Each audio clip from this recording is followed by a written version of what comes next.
councils of government, we must guard against the acquisition of unwarranted influence, whether sought or unsought, by the military-industrial complex.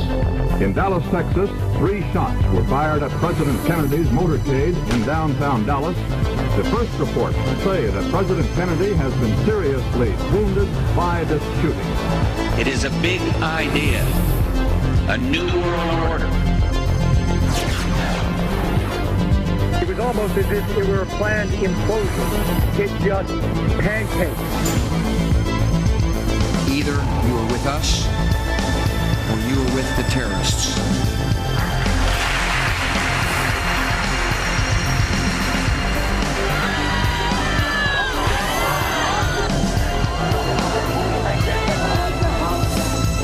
But I also believe that a lot of gun owners would agree that AK-47s belong in the hands of soldiers, not in the hands of criminals.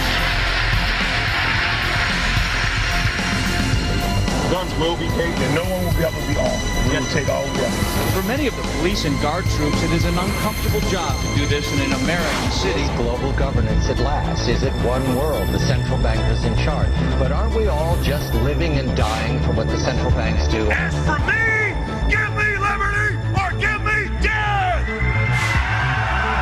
The answer to 1984 is 1776. Welcome to the InfoWars Nightly News. I'm your host, Jakari Jackson. This is what we have in store for you for this December 20th, 2012 edition.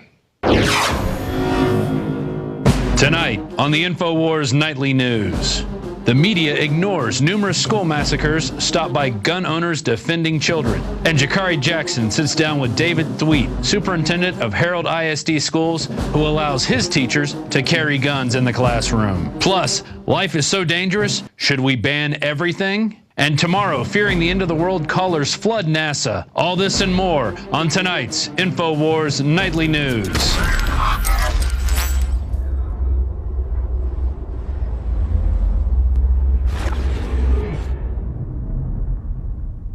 And welcome back. Top story headline: Communist Chinese government calls for Americans to be disarmed.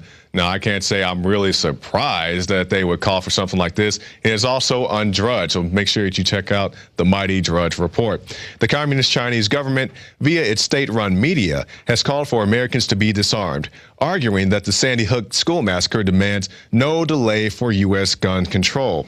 Now, the article calls on Obama to exploit the tragedy to push his gun control agenda, adding that his lame duck situation represents, quote, the best position to promote it, end quote, while blaming the National Rifle Association. Now, particularly, I'm not counting on the National Rifle to come out guns blazing, so to speak, to defend our rights come tomorrow. Each his own. Some of you are probably NRA members, but they haven't impressed me much as of late. But yeah, we'll see what happens tomorrow when they come out. I'm really afraid that they're going to buckle under pressure, to be quite honest with you.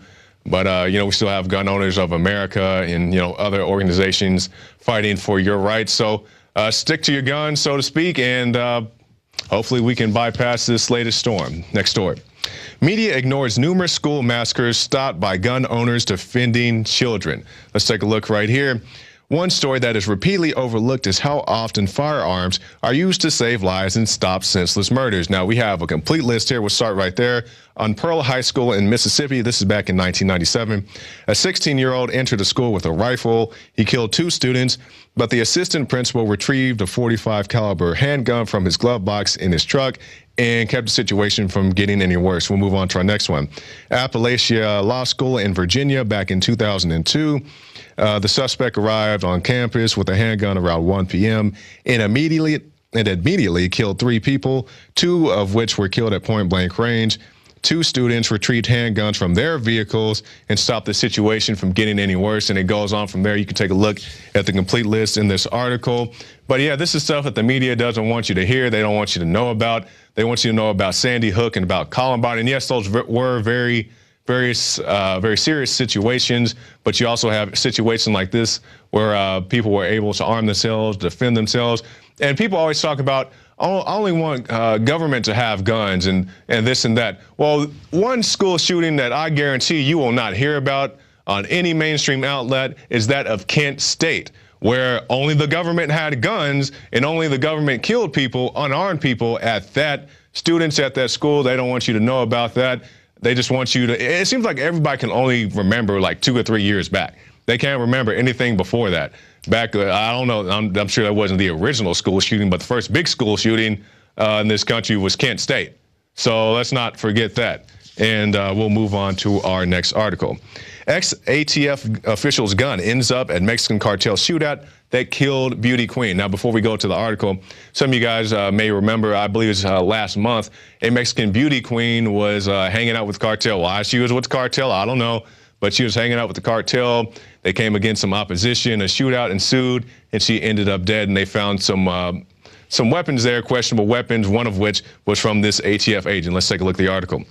Records show that the gun purchased in January 2001 by George Gillert, the former #2 in the ATF office in Phoenix, he now works at the ATF headquarters in Washington.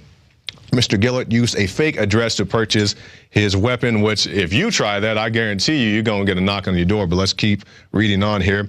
Another weapon found at the crime scene was traced to Uriel Patino, who illegally bought more than 600 guns and is a main suspect in the controversial Operation Fast and Furious. Now, we've spoken at length about Fast and Furious on this program many times, so I'm not going to go over all the details. But basically, ATF shipped guns and explosives into Mexico to demonize the Second Amendment. And we see here Mr. Gillert. I'm not saying he was particularly involved in the ATF Fast and Furious, but his weapon ended up there, and he used a fake address. So I think that alone deserves some type of investigation.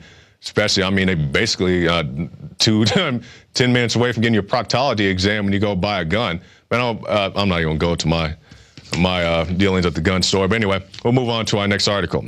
Life is dangerous, ban everything. And this is an article from Melissa Middleton where she talks about school violence and how you can't avoid all situations. Let's take a look. The 2011 FBI Unified Crime Report actually shows that American violence is down across the country. The number of American murders is now the lowest it has been in more than 40 years. Oh, there's Obama. I guess he had an eye itch right there. History shows that gun bans do not stop mentally disturbed people from finding ways to commit school massacres, which we saw recently with the guy was in China who ran around with a knife stabbing people. He didn't have a gun. I mean, you really don't need a gun to kill anybody. Yes, it does make it easier if that's what your intentions are, but not everybody who goes out and buys a gun does it with the intention to, hurt somebody. They may buy it for self-defense purposes, but not to be proactive in establishing violence. And the article goes on and talks about guns, it talks about knives. I don't know, maybe kids may bite each other at school. Do you have to take everybody's teeth out? I'm joking, of course, on that one. But, the way to protect your schools and your children is not to disarm people. Now, coming up after the break, we will speak with Mr. David Thweet, an advocate for gun rights, and also the superintendent of Harold ISD in northern Texas, where they allow teachers to carry guns in the classroom. Should be very interesting. So stick around for that.